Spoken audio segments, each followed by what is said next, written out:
vidimo sada na našim malim ekranima TV prijemnika 16.000 policajaca jure Đorđa ulicama grada Čikaga, zemlja Amerika i... Zemlja Amerika.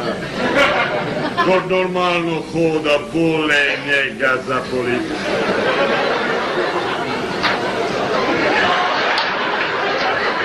Znaš da mu puca za policajce.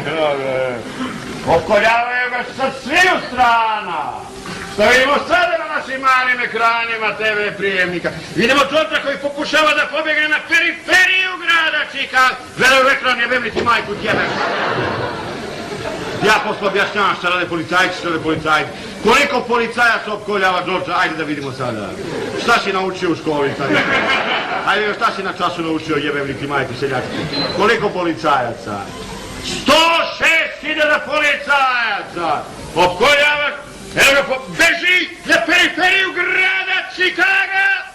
Uspio bi da pobjegne da ga u bifeu crveno i crno nije primetila debela kasirka koja je odmah obavestila inspektora Majera.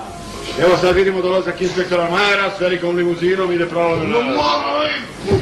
Deće, bre, majke, seljacku, deće.